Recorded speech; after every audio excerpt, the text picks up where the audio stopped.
Bienvenidos a este repaso sobre ley de Gauss. Mi nombre es Miguel Rojas y lo voy a estar acompañando en el recorrido de este material que fue elaborado por la Cátedra de Física General 2.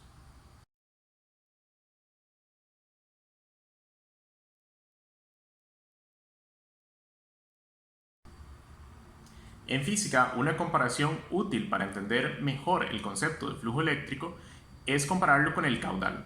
El caudal es la cantidad de volumen por unidad de tiempo que atraviesa un área. Si nos imaginamos un tubo de agua, la cantidad de litros que pasan por segundo en una sección del tubo, eso sería el caudal. De igual forma, la cantidad de campo eléctrico que atraviesa una determinada superficie, un área, lo conocemos como el flujo eléctrico. Imaginemos por un momento que nos interesa conocer cuánto es la cantidad de carga que hay en una caja sin que nosotros podamos abrir esta caja.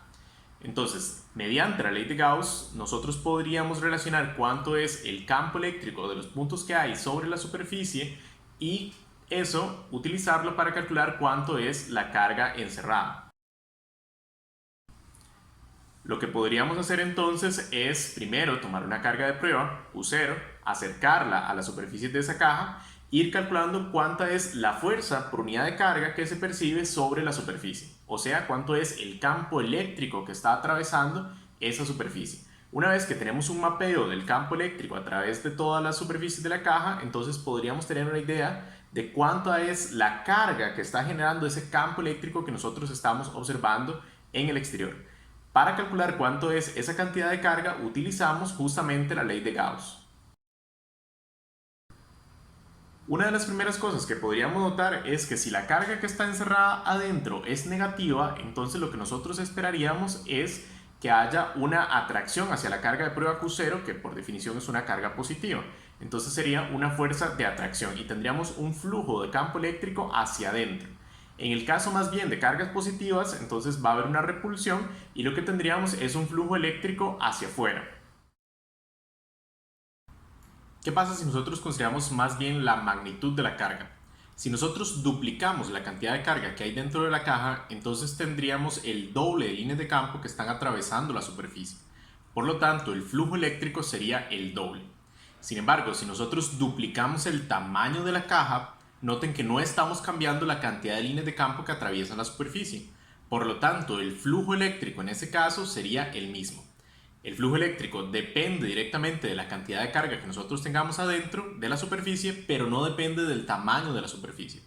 Esto podemos volverlo a imaginar con la comparación que hacíamos con el caudal. Si nosotros tenemos una carga positiva que la vemos como una fuente de agua, la cantidad de agua que está saliendo y que atraviesa una superficie, no sé, una caja que nosotros colocamos cerca de esa fuente, es la misma cantidad de agua que estaría atravesando una caja que nosotros coloquemos más afuera. ¿Ok? Lo que sucedería es que, claro, la caja que está más adentro tendría una velocidad mayor, el agua que está fluyendo ahí tendría una velocidad mayor, mientras que la caja, o el agua más bien que fluye sobre la caja más grande tendría una velocidad menor. Pero en cuanto a la cantidad de litros por segundo que estarían atravesando cada una de las cajas, sería la misma. Lo mismo pasa con el flujo eléctrico. La cantidad de líneas de campo que atraviesan una caja pequeña es la misma que atraviesan una caja grande, siempre y cuando la cantidad de carga adentro sea la misma, y por lo tanto el flujo eléctrico es el mismo en ambos casos. Existen tres posibles casos en los cuales podemos obtener como resultado un flujo neto igual a cero. La primera forma en la cual podríamos obtener un flujo igual a cero es que la carga adentro sea cero. Entonces, claro, si no hay carga dentro de la caja, vamos a tener un flujo eléctrico igual a cero. Por otro lado, podría ser el caso donde la cantidad de carga en la caja sea igualmente positiva que negativa. Y por lo tanto, en algunos casos vamos a tener líneas de campo saliendo de la caja, flujo positivo, y en algunos otros líneas de campo entrando hacia la caja, sería un flujo negativo, y la suma de esos flujos, si las cargas que están adentro suman cero, la suma de esos flujos también serían cero. Por otro lado, podría ser que más bien nosotros coloquemos la caja cerca de una carga, pero en ese caso la carga está fuera de la caja.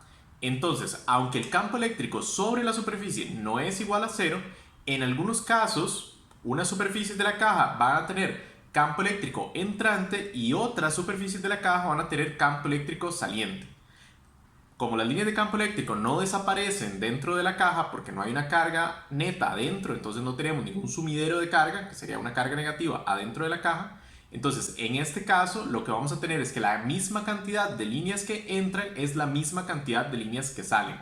Y por lo tanto el flujo eléctrico a través de una caja que no tiene carga en su interior es cero, aunque exista una carga eléctrica afuera de la caja y aunque el campo eléctrico afuera de la caja y en la superficie de la caja, incluso adentro de la caja, sea diferente de cero.